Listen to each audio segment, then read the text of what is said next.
अब आप हेडिंग लिखिएगा साल्ट ब्रिज, ठीक है। हेडिंग क्या लिख लीजिए आप, साल्ट। कभी कोई पूछता है कि जो साल्ट ब्रिज है वो एक्सटर्नल सर्किट है या इंटरनल, तो इंटरनल बोलेंगे। क्या बोलेंगे, इंटरनल होता है ना। और ये वहाँ पे चार्ज को बैलेंस करता है, मतलब न्यूट्रलिटी मेंटेन करता है। पहले हेडिंग लिख लीजिए आप, साल्ट ब्रिज। देखिए मेरी बात समझिएगा, पहले सबसे पहले आप दो कंटेनर ले लीजिए छोटा सा, ठीक है। उसमें आप एक ऐसे इलेक्ट्रोड लगा दीजिए, समझ रहे हैं आप लोग। Yes sir. फिर बाद में इलेक्ट्रोड को बाहर से ऐसे जोड़ दीजिए किसी वायर से ऐसे, और ये उस इलेक्ट्रोड का सॉल्यूशन हो गया, ठीक है। आपने अगर यहाँ पे इस तरह से जो लगाते हैं ना, ये ऐसे उल्टा, इसको उल्टा यू शेप बोलते हैं, इसी को बोलते हैं साल्ट ब्रिज। इसे क्या बोलेंगे आप, सॉल्ट ब्रिज। तो हम लोग अभी इसी के बारे में डिस्कस करेंगे, लिखिएगा। अच्छा एक बात और याद रखिएगा कि ये किसका बना हुआ है और ये किसका है, तो सॉल्यूशन किसका बना है और ये सॉल्यूशन किसका बना है, कॉपर। तो यहाँ पे जो जिंक होगा वो क्या, जिंक +2 का कंसंट्रेशन सल्फेट -2 का कंसंट्रेशन किसका ज़्यादा होगा, क्योंकि ऑक्सीडेशन हो रहा है ना। तो ऑक्सीडेशन का मतलब होता है कि जो जिंक पहले इलेक्ट्रोड था वो बार बार जिंक +2 में चेंज हो रहा है इलेक्ट्रॉन लॉस करके, अब ये अमाउंट बढ़ रहा है ना बार बार। जबकि सल्फेट में कोई चेंज, तो जिंक का कंसंट्रेशन बढ़ने लगेगा।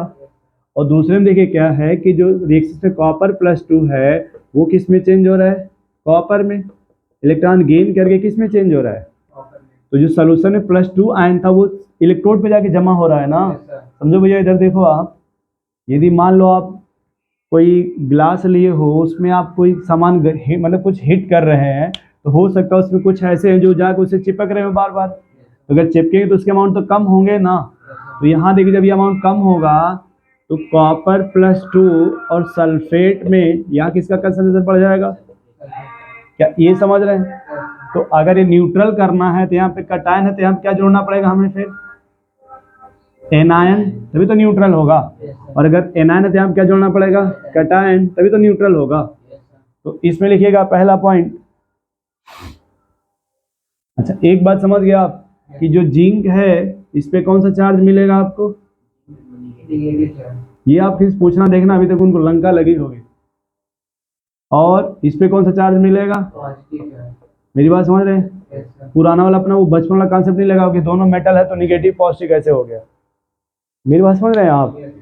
देखो यहाँ से इलेक्ट्रॉन लॉस हो रहा है कि नहीं, तो आखिर कौन सा चार्ज होना चाहिए यार, भाई समझ रहे हैं आप। ये गेन कर रहा है कि नहीं यार इलेक्ट्रॉन, तो इस पे कौन सा होना चाहिए। अब लिखो इसमें heading salt bridge, salt bridge. पहला पॉइंट लिखिएगा, इट इज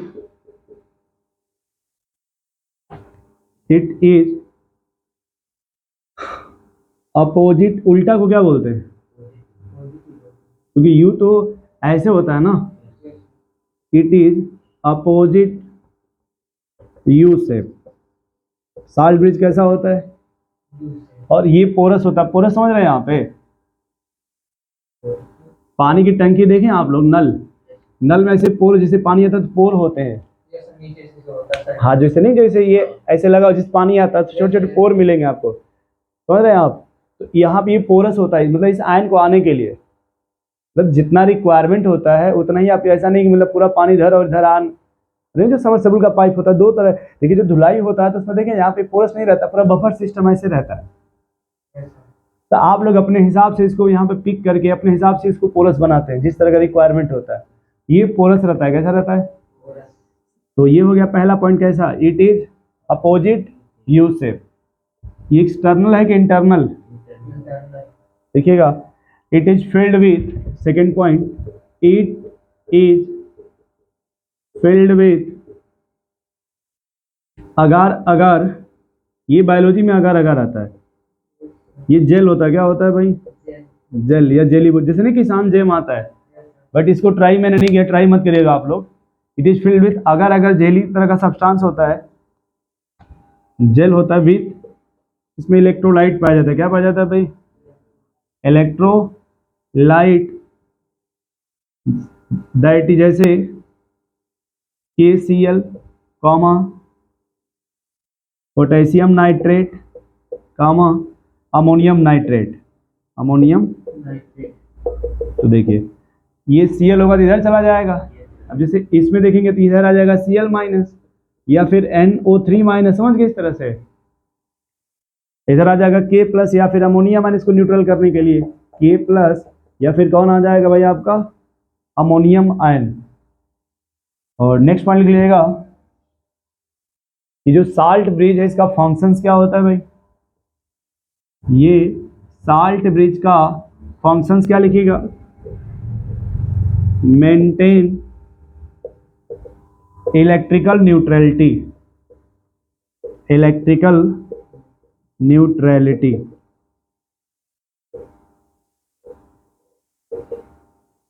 ये क्या मेंटेन करता है भाई, मतलब ये इनको आयन को मेंटेन करेगा ताकि रिएक्शन चलती रहे। इसलिए आपको देखेंगे बहुत बार लोग बैटरी का पानी यूज करते हैं, है ना, वो इसीलिए कि बैटरी का चार्जिंग पॉइंट है जो भी है वो अच्छे से रहे। लोग देखिए सुनेंगे कहते होंगे कि समय से अगर बैटरी पानी यूज करिएगा तो उसका 2-4-6 महीना और ही बैकअप बढ़ जाएगा। कभी कभी होता है बैटरी काम नहीं करता इन्वर्टर, लोग बैटरी का पानी चेंज कर दे काम करने लगता है, तो कहते हैं कि आप लोग इतने लोग थे किसी को पता नहीं था, जो भी दिस दैट। नेक्स्ट पॉइंट लिखिएगा इसमें D, to complete inner circuit, inner circuit ये कैसा कंप्लीट करता है भाई, आपको ये बताएगा इसमें एनोड पे कौन सी रिएक्शंस होती है, जिंक का क्या होता है, तो जिंक +2 इलेक्ट्रॉन हो जाएगा क्या, ये मेटल है तो इसको क्या लिखेंगे, और अगर आयन है तो इसका लिखेंगे। और कैथोड पे क्या होता है, कॉपर +2 रिडक्शन होगा ना, ये किसमें चेंज हो जाएगा, तो ये सॉलिड हो जाएगा। और ये क्या इतना समझ रहे हैं, बोलो भाई, इसको बोलते हैं हाफ सेल रिएक्शंस, इसे क्या बोलते हैं, अच्छा पहले इतना लिख लिया आप लोगों ने, मैं थोड़ा सा बस यहाँ लिख सकता हूँ, बस ये थोड़ा रफ करके, ये सिर्फ ये और बस ये इतना।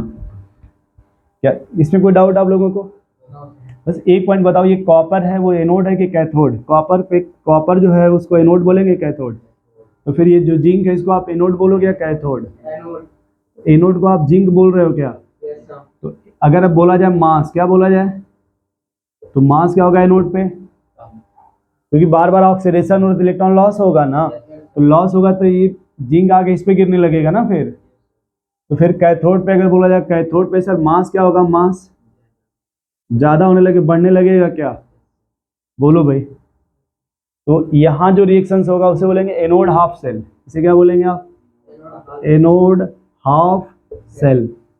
और जो इधर होगा उसे क्या बोलेंगे आप, कैथोड हाफ सेल। क्या इतना समझ रहे हैं आप लोग, बोलो भाई। तो अगर एनोड पे पूछा जाए कौन सा रिएक्शन है, ये उठा के यहाँ कॉपी कर लें, Zn solid plus sorry intense to zinc +2 electron, इधर क्या हो जाएगा फिर कॉपर +2 इलेक्ट्रॉन गेन कर कॉपर बन जाएगा क्या। अगर हम इन दोनों को जोड़ दें क्या बोलते हैं, इसको बोलते हैं सेल रिएक्शंस, क्या बोलते हैं, ऐसे जोड़ोगे तो देखो लेफ्ट में क्या है जिंक सॉलिड और यहाँ लेफ्ट में क्या है कॉपर +2 इलेक्ट्रॉन है कि नहीं, राइट में उधर क्या है जिंक +2 इलेक्ट्रॉन, इधर राइट में क्या है भाई, ये 2 से 2 कट जाएगा क्या, तो देखो नेट जो रिएक्शंस आएगा वो Zn सॉलिड प्लस कॉपर +2 आएगा क्या, और इधर देखो आप तो जिंक +2 सॉरी कॉपर आएगा क्या, देखो आप तो जिंक का यहाँ पे ऑक्सीडेशन हो गया क्या, कॉपर का रिडक्शन हो गया क्या, नोट कर लो भाई।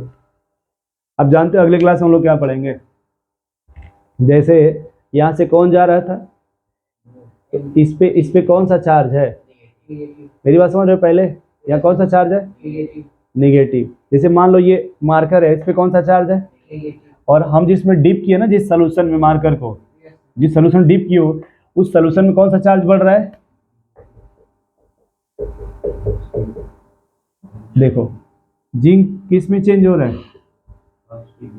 तो ये इसी में तो आ रहा है ना जिंक, तो इसके चारों तरफ क्या मिलेगा, जबकि इस मार्कर पे क्या था और इधर क्या मिल रहा है, तो वही बात यहाँ दिमाग लगाना, इस पर कौन सा चार्ज है, पॉजिटिव, जबकि सोल्यूशन में कौन सा चार्ज बढ़ रहा है, भाई यहाँ से प्लस वाले इस पर इकट्ठा हो रहे हैं, तो निगेटिव वाले बढ़ रहे हैं कि नहीं। तो जब अब ये प्लस है यहाँ पे इसी, अब देखो यहाँ और यहाँ जो गैप आएगा ना इनके बीच में, उसको बोलते हैं इलेक्ट्रोड पोटेंशियल। इसे क्या बोलते हैं, दो इलेक्ट्रोड, मतलब यहाँ जो डिफरेंस आएगा उसे क्या बोलेंगे आप। तो अगला हेडिंग लेके छोड़ दीजिए इलेक्ट्रोड पोटेंशियल।